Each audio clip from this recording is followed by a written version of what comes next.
qu'est-ce que l'Afrique peut proposer au monde actuel? Partout, on dit que les Africains sont des derniers. Dans le commerce, dans tel domaine, on parle que... Regardez même le langage. Regardez le descriptif. Regardez tous les préjugés autres et l'équilibration, autres expressions qui sont avancées sur les Africains. Regardez le narratif sur l'Afrique. Évidemment, quand l'on écrit à votre place votre histoire, vous ne pouvez que pleurer. Oui, quand l'on écrit à votre place votre histoire, vous ne pouvez que vous contenter de pleurer. Mais nous n'allons pas pleurer. On ne pleure pas, comme le dit le docteur Claude Nobissi.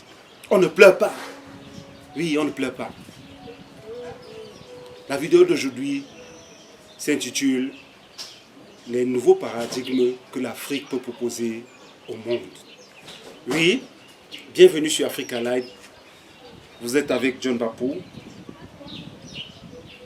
sur Africa Light. Pour commencer cette vidéo, je vous lirai une petite définition d'un terme « nouveau paradigme ».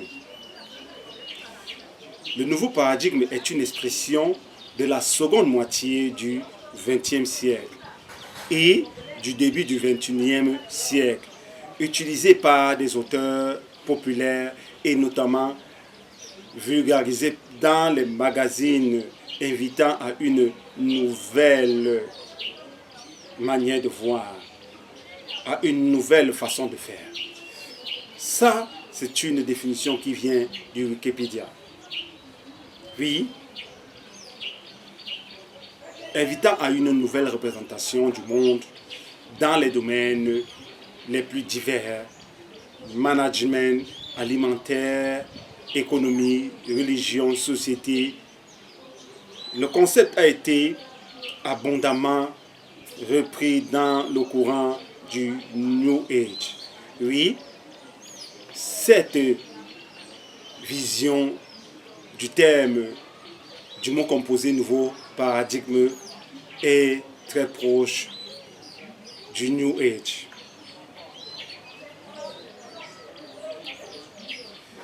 Mais il faut savoir qu'avec Fayard 2005, Alain Touraine et autres, le nouveau paradigme, le terme nouveau paradigme, selon la sociologie, part d'un constat, celui suivant lequel nous assistons aujourd'hui à un déclin du paradigme social, c'est-à-dire du langage et des catégories qui ont servi à décrire la société issue de la révolution industrielle et de l'avènement du capitalisme. Oui, cela nous a amené à analyser cette société fondée sur des rapports de production et la conquête des droits sociaux, de différents aspects de l'État-providence, retraite, protection sociale, chômage, etc. Pour une sociologie alors parler des classes sociales, du prolétariat et de la bourgeoisie, des inégalités et de la redistribution des syndicats et des grèves. Oui, selon Alain Touraine et d'autres, nous avons besoin d'un nouveau langage, car ces catégories sont devenues confuses et laissent dans l'ombre une grande partie de notre expérience vécue. Le sociologue va même plus loin. Pour lui, la mondialisation en dissociant l'économie, désormais gérée au niveau mondial par les marchés de la société, porte en elle la destruction de l'idée même de société comme collectivité autoproduite. Je m'arrête jusque-là. Oui, avec Fayard et Alain Touraine et bien d'autres sociologues et non-sociologues, les exégètes, les penseurs, les humanistes, les économistes, les politiques, les industriels et autres, artistes, bref, les hommes de tous bords, l'humanité a compris qu'elle avance en eau trouble et qu'elle a besoin de revoir sa manière de penser, de penser le monde. Oui, cela m'amène donc au titre de cette vidéo, qui est celui de la nécessité de penser les nouveaux paradigmes que l'Afrique proposera au monde. Qu'est-ce qu'un paradigme en fait, pour faire simple? Un paradigme, c'est une manière de voir, c'est une manière d'être, c'est une proposition de principe que l'on applique à un contexte ou à une situation pendant un moment donné. Un paradigme même, c'est quoi? C'est des normes qui sont établies pour une réalité précise ou bien pour des réalités ou pour un contexte, pour une période. C'est une même manière de se civiliser, de proposer une certaine civilité, une certaine vision au monde. Ce sont des canons que l'on essaie de suivre pour arriver à un résultat, à un standard établi ou non, à une certaine performance. Mais ces paradigmes, selon ma vision, cette question des paradigmes, est-elle toujours objective? Est-elle toujours applicable? A-t-elle même sa place? Oui, je pense que les paradigmes ont leur place. Car il faut établir des normes, il faut établir des contextes, il faut établir des réalités, spirituelles ou non, culturelles ou non, scientifiques ou non, objectives ou non. Il faut établir des réalités, des principes, des bases même, qui permettent d'avancer vers un objectif. Oui, cela permet la traçabilité, cela permet d'évaluer. De nos jours, on parle de KPI et autres. Des paradigmes qui soient culturels, qui soient technologiques, qui soient scientifiques, qui soient économiques, quels que soient les types de paradigmes, ils permettent, selon un contexte, selon une certaine spiritualité, selon une certaine culture, d'évoluer et de se faire une idée de notre civilité, de notre parcours sur cette terre. Aussi, quel type de paradigme nouveau l'Afrique peut proposer au monde? Oui, nous pensons que l'Afrique a beaucoup à proposer au monde. Cela commence déjà par une nouvelle vision de la science. La science, comme je parlais dans une vidéo précédente, était toujours objective. L'objectivité à la Jules Ferry, l'objectif est simplement que le moment est venu pour vous, Africains, de transmettre ce qui peut être transmis. Car il y a une partie de ces sciences qui ne sera jamais transmise. Il faut se l'avouer. Simplement parce que l'humanité n'est pas totalement contrôlable. L'humanité ne sera jamais contrôlable, contrairement à ce que beaucoup de gens de la théorie du complot pensent, beaucoup des uns et des autres qui sont pour le contrôle pensent. L'humanité ne sera pas contrôlable. Car la seule personne qui a le contrôle de l'humanité, c'est le divin.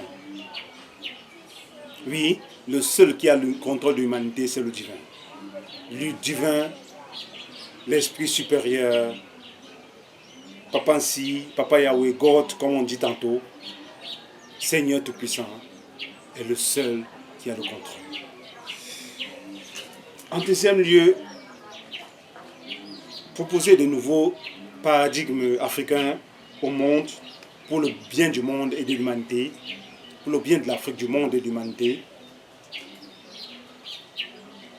c'est savoir adapter, c'est en deuxième lieu, savoir adapter nos culturalités aux besoins actuels du monde. Oui, il ne s'agit pas de travestir nos cultures, nos culturalités, non.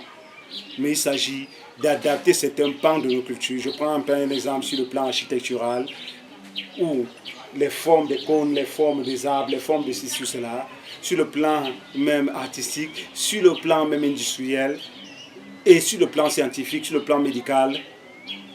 Comment adapter certains éléments de nos culturalités afin qu'ils servent l'humanité actuelle et qui permettent une meilleure humanité future.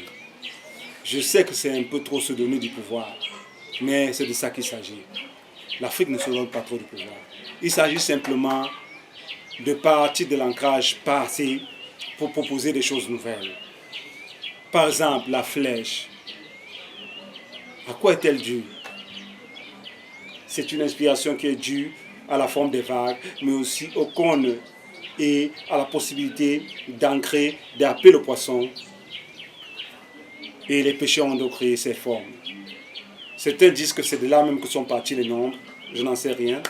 Le plus important est que les formes de la nature nous inspirent, que ce soit en Afrique, que ce soit en Europe, que ce soit en Amérique, que ce soit en Asie, que ce soit dans le monde entier. Les formes de la nature nous inspirent pour créer nos savoirs. Oui, il en a toujours été ici. C'est pas pour rien que le divin a créé d'abord la nature avant de nous créer, si je me fie à la genèse biblique. Oui, il s'agira d'adapter nos culturalités dans le sens large, aux besoins et aux réalités actuelles, sans pour autant les travestir. En troisième lieu, proposer de nouveaux paradigmes africains au monde pour le bien de l'humanité, c'est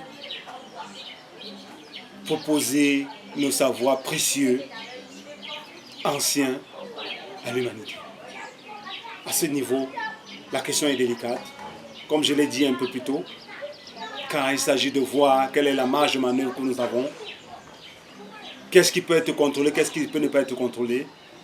Mais j'invite toutefois les exégètes africains et les penseurs à mettre en texte, à mettre en écrit, comme ils l'ont fait par le passé, même si cela a été détruit, à recodifier nos savoirs anciens qui nous viennent du céleste, du Seigneur Tout-Puissant, à les recodifier de manière à les rendre plus simples et plus efficaces, et surtout à mettre aussi des mesures barrières qui permettent de ne pas déborder. Cette invitation, je le fais au niveau des nouvelles technologies, mais aussi au niveau des intelligences artificielles. Comment permettre que les intelligences artificielles ne détruisent pas l'humanité? C'est l'une des questions qui se posent actuellement. Par analogie au niveau africain, comment permettre que les savoirs anciens africains ne détruisent pas l'humanité?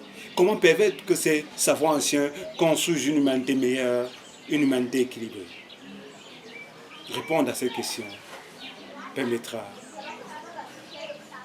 d'apporter beaucoup de lumière à l'humanité, de sauver l'humanité. J'ai espoir. Faites vos commentaires, partagez. Dites-moi en quoi et comment nous pouvons proposer de nouveaux paradigmes autres que ce que j'ai proposé. De nouveaux paradigmes autres, africains ou non africains, qui permettront à l'humanité d'être sauvée, mais surtout de vivre en équilibre, de vivre en bonheur, de vivre en lumière. J'attends vos commentaires. Merci d'avance. Nous sommes ensemble. Liberty, we gotta free to our liberty. We got to move to our liberty.